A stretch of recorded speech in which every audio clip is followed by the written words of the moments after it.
These mountains were Allie Monroe's last hope. They weren't nearly far enough for her to escape her past, but then again, nothing was. At least here she had the best shot at getting away and focusing on her search and rescue work. It's really all she had, and she'd been out of it for far too long. She'd settle for a good training session with Scout so she could get back to it. Of course, to do that, her best friend needed to get out of her cozy little bed in the camper next door. Allie might not be able to see the sun dawning on the horizon, with all the trees and the Rocky Mountains in the way, but there was plenty of light to hit the forest trail, even with the haze of wildfire smoke in the air. Her phone rang. Allie stared at the picture of her mother and father together right outside the church she'd grown up in. Their smiling faces stirred up too much to deal with this early in the morning. She'd have to call her mother later. Or text. Mom would understand. There was too much riding on getting Scout trained to hear all about how great her siblings were doing at the moment. She set the prepped backpack by her orange and yellow tent while her black Labrador sniffed around the campsite. He followed his nose to the base of a ponderosa pine until the slap of a camper door broke his concentration. He made a beeline for Belle Jameson as she walked toward them. Finally.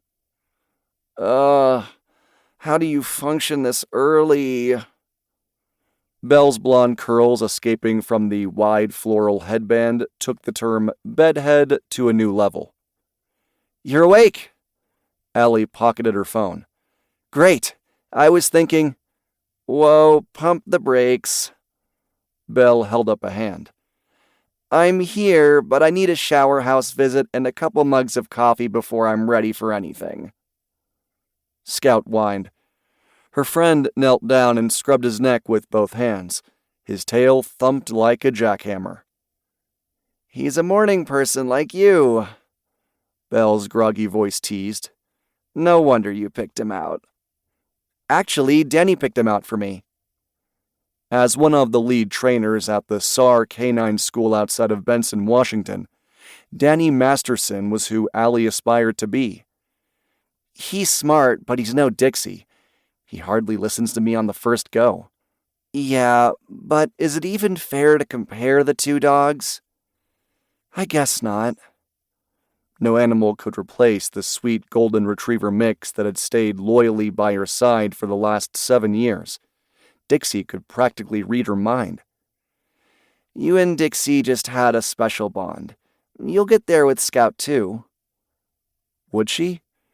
Her bond with Dixie had been forged by heartbreak and trauma, and even Belle didn't know the whole of it. Allie couldn't go through that again. She shook the painful memories away. Scout was intelligent and eager. He had the drive a search and rescue canine needed, but they still weren't connecting. He needs to trust me, and we should have been at that point months ago. Give him time. Belle stood, letting Scout go on exploring. And I know that's why you're all gung-ho about hitting the trail and getting that training done, so why don't you brew us some coffee and I'll be back in a jiff. She walked away toward the shower house in her flip-flops and pajama shorts. Right, coffee. And probably she should feed her dog. Scout, come. He glanced her way for a second, then went back to sniffing out what was probably a chipmunk trail. He lifted a back leg and left his mark. Gee, thanks. She stifled the sigh that rose. How exactly did Danny get him to listen to her? She could whisper a command at the training school, and Scout would immediately follow it and beg for more. She tried a slightly higher voice. Ready for breakfast?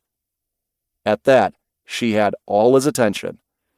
Scout trotted over and sat at her feet. Oh, sure.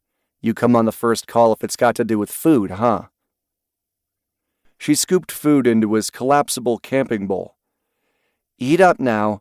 As soon as Belle is back and properly caffeinated, she'll hide out in that big forest and you get to find her.